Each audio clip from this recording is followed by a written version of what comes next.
কথাতেই আছে, তুমি যদি কারোর ভালো দেখতে না পারো তাহলে তোমার ভালো কোনোদিনও হবে না। তাতে তুমি যতই বাইরে ভালো তার সাথে ব্যবহার করো না কেন, আর ভেতরে তুমি তার নিয়ে খারাপ চাইছো, তার ভালোটা দেখে তোমার সহ্য হচ্ছে না, জ্বলন হচ্ছে, এমনকি হিংসাও হচ্ছে, তাহলে একটা জিনিস জানবে যে তোমার ভালো কোনোদিনও হবে না। কর্ম হচ্ছে তোমার জীবনের সবচেয়ে বড় সঞ্চয়, যেটা তোমার পরজন্মে তোমার কাজে লাগবে। এই জীবনে তুমি যেমন কর্ম করবে সবটাই কিন্তু তোলা থাকবে পরজীবনের জন্য।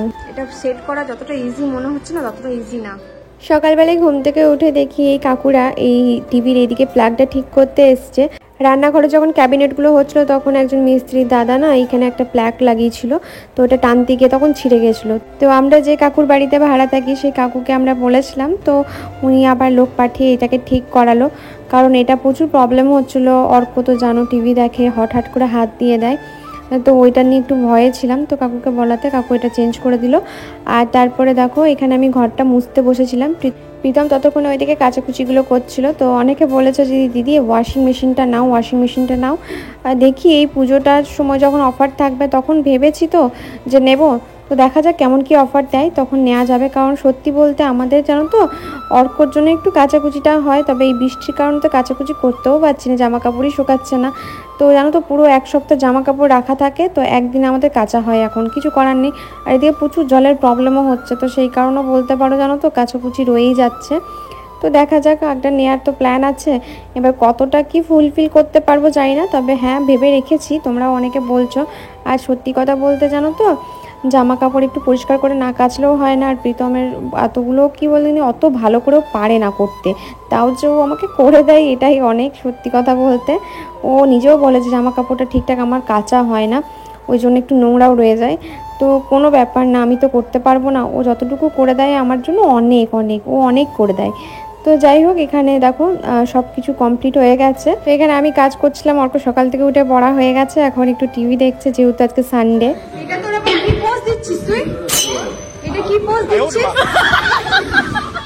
আমি স্নানে ঢুকেছিলাম, তখন একটা পার্সেল এলো, এটা দেখো, এটাকে আনবক্সিং করব, কারণ এটা আমাকে সঙ্গে সঙ্গে আনবক্সিং করে এটাকে সেট করতে হবে, তারপরে ভিডিও বানাতে হবে। তো আমি ভাবছিলাম যেটা আমি পারবো কি পারবো না, কারণ প্রীতম তো নেই, এইসব জিনিস তো প্রীতমই ভালো করে, আর আমার দ্বারা তো অত ভালো করে হয় না। তো ওই জন্য ভাবছিলাম পারবো কি পারবো না, তো ভাবলাম দেখি বার করে, যদি চেষ্টা করে যদি পেরে যায় তো খুবই ভালো। তো এই যে এখানে বার করছিলাম, আর আমি অফ হোয়াইট কালারটাই নিয়েছিলাম, আমার কেন জানি না হোয়াইট কালারে আমি ভীষণ পরিমাণে একটা আসক্ত ব্যাপার। এইটা এসছে আজকে, তো এইটা আমি সেট করবো এখন বসে বসে। ব্যাপারটা হচ্ছে না, মানে বুঝতে পারছি না কী করে কী করবো, মানে হাত একদম পুরো লাল হয়ে গেছে, হচ্ছে না আমার দ্বারা জানো, মানে আমি বুঝতে পারছি না। সেট করছি তারপরে মনে হচ্ছে না কোথাও একটা ভুল হচ্ছে বুঝতে পারছি না। দেখি দেওয়ার একবার চেষ্টা করে, যদি পারি তাহলে তো ভালো হয়, দুজন থাকলে খুব ভালো হতো। তো আমি কিন্তু হাল ছাড়িনি, আমি কিন্তু কন্টিনিউ করে যাচ্ছিলাম, মানে ভুল হচ্ছিলো আমার দিয়ে, প্রথম তো খুবই ভুল হচ্ছিলোই না, হাতেও অনেকবার লাগলো, কারণ এগুলো ভীষণ ধার প্লাস্টিকের, এটা যতই হোক তবু বেশ ভালোই ধার ছিল। তো আমি দেখলাম যে না, আজকে এটা আমিই করবো, প্রীতমকে বলবো না। প্রীতম আমাকে বললো যাওয়ার সময় যে থাক, যেটা আছে থাক, আমি এসে করে দেবো, তো তারপর তুই ভিডিও বানিয়ে নিবি। তো আমি বললাম যে না থাক, কারণ আমাদের রাতে আজকে অনেক কাজ আছে জানো তো, আজকে মানে বলতে পারো কাল থেকে মানে একটা দৌড়ঝাঁপের মধ্যে দিয়ে চলছে।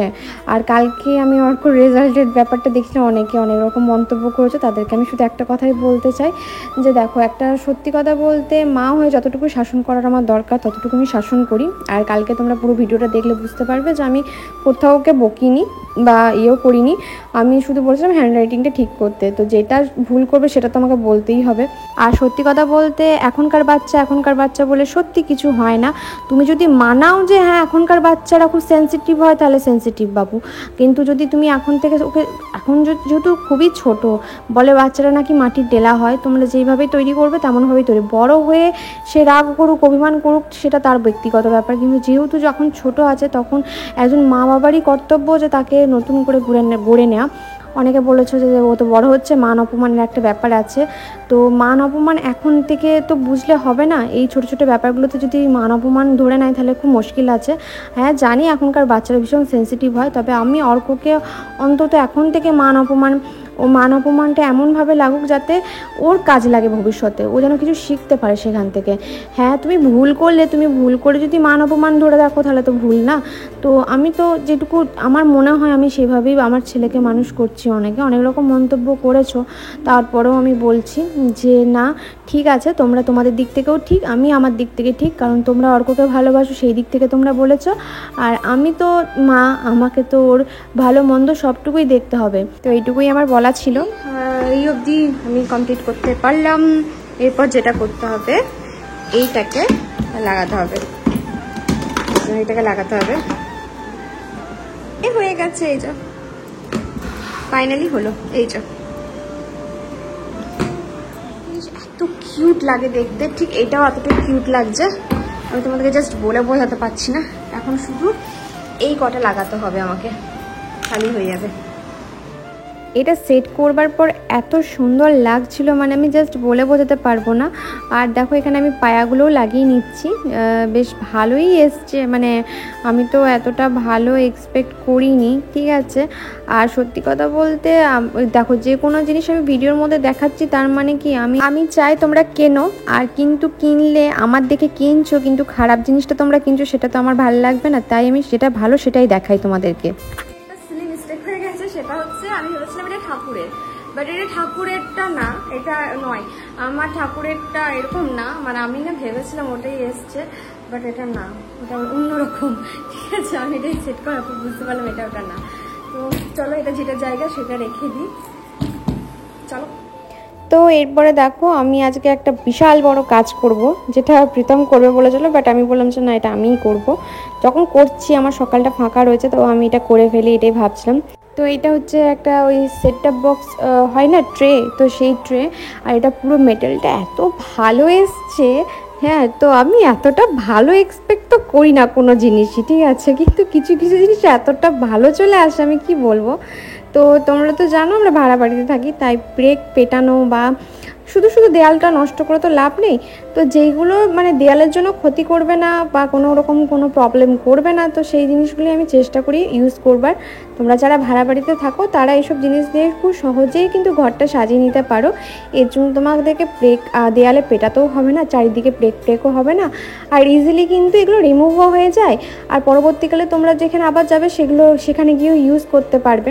অনেকে বলো যে দিদি এইগুলো তো ভালো নয়, এগুলো টেকেই না, কোনো কিছু লাগালে তো ছেড়ে যায়, বাট তোমাদেরকে দেখে শুনে নিতে হবে, ভালো কোম্পানি নিতে হবে। আমি লিঙ্ক প্রোভাইড করে দেবো, ওখান থেকে নিয়েও দেখবে জিনিসগুলো ভালো।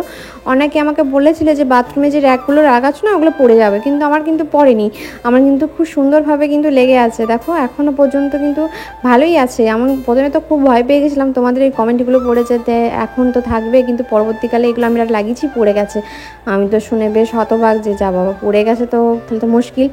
তো তারপরে আমি যখন ইউজ করলাম, তো তোমাদেরকে ঠিকঠাক দেখে নিতে হবে। অনেক সময় কী হয়, আমরা রেটিং দেখে নিই, কিন্তু রেটিংও কিন্তু কিনতে পাওয়া যায়, এটা তোমাদেরকে বুঝতে হবে। হ্যাঁ, যে 5 স্টার রেটিং এগুলো কিন্তু কিনতে পাওয়া যায়, প্রোডাক্টের সাথে দেখবে একটা করে স্লিপ আসে, তো সেই স্লিপে কিন্তু কিনতে পারা যায়। তাই আমি রেটিং দেখে জিনিস তো অন্তত কিনি না। এখান থেকে চাপ পড়ছিল, প্রচুর টানা যাচ্ছিলো, তারপরে এখান থেকে করে দিয়েছি। মোটামুটি এখানটা তো অসুবিধা হচ্ছিলো, পড়ে যাচ্ছিলো। পিনগুলো আছে না, এই পিনগুলো খুব ভালো, মানে কি বলবো তোমার, অনেক সময় কী হয় আমরা দেয়ালে ব্রেক গাঁথলে দেয়ালটা তো নষ্ট লাগে, ভালো লাগে না দেখতে, বাট এইগুলো কী বলতো তুমি, ভীষণ ভালো। এগুলো একটা টাইমের পর তোমার উঠেও যাবে, ঠিক আছে, খুব ইজিলি, আর তোমার দেয়ালটাও নষ্ট হবে না, বেশ ভালো। আমি তো ইউজ করছি মোটামুটি অনেকগুলো বছর ধরে, তো তোমরা ব্যবহার করে দেখতে পারো, খুবই ভালো। আর ওটা তো পুরো মেটেলের, দেখলে ওটা ওয়েটটাও নিতে পারছি মোটামুটি, দেখতে পাচ্ছ। এখানে রাখলাম এটা, পরে দেখছি কি কাজে লাগানো যায়। মানে এখন এই মুহূর্তে দাঁড়িয়ে বলতে পারো প্রচুর কাজের চাপে ভুগছি, মানে এত কাজ পড়ে আছে এখনো পর্যন্ত, মানে আমি তোমাদেরকে বলে বোঝাতে পারবো না, এতটাই মানে কাজ ভিজি হয়ে পড়ে আছে। তো সব করার চেষ্টাই করছি বলতে পারো। আমি ঠাকুর ঘরটা যেদিনকে বাগাবো না, মানে গোছাবো সুন্দর করে, সেদিনকে তোমাদের সাথে ভিডিওটা শেয়ার করব। এই বক্সটা আলাদা করে জায়গায় রেখে দিলাম, কিছু ইউজ করলাম না ওটা, কারণ লাগতে পারে ঠাকুর মন্দিরের জন্য। তো আমার একটু প্ল্যানিং আছে, তো দেখা যাক জিনিসগুলো কবে পাঠাই, তো সেইভাবে আমি জিনিসটাকে সুন্দর করে অর্গানাইজ করব। কারণ ঘরের প্রতিটা কোণে যখন হয়ে গেছে তখন ঠাকুর ইয়েটা কেন বাকি থাকে। আর এমনিতে আমাকে অনেকে জিজ্ঞেস করছিল যে দিদি ঠাকুরের সিংহাসনটা কোথা থেকে নিয়েছো। ওটা না বানিয়েছিলাম জানো তো তখন শিলিগুড়িতে, এটা কিনিয়ে নিব অনলাইন থেকে। তো কারণ আপাতত দেখা যাক, আমি না পারছি না, মানে বলতে পারো এতক্ষণ আমি রান্না চাপালাম, খাবো দাবো, একটু বিকালবেলায় বাইরে যাওয়ার প্ল্যান আছে। কালকে সকালবেলায় আমাকে কাজের জন্য বাইরে ছুটতে হবে। মানে আমি জানি না, মানে এতটাই চাপের মধ্যে প্রীতম মানে প্রচুর বলতে পারো মেন্টাল সাপোর্ট দেয় বলে আমি বলতে পারো এখনো পর্যন্ত ঠিক আছে, ঠিক আছে, না হলে ওই একার পক্ষে অসম্ভব হয়ে যায়, অসম্ভব। তো চলো আজকে খুব ছোট্ট করে ভিডিও, কাল আবার নতুন ভিডিও নিয়ে দেখা হচ্ছে। সবাই ভালো থেকো, সুস্থ থেকো। আর তোমাদের একবার লাগিয়ে দিয়েছি, আপাতত এখানেই ক্যাবিনেটটা রাখলাম, দেখা যাক।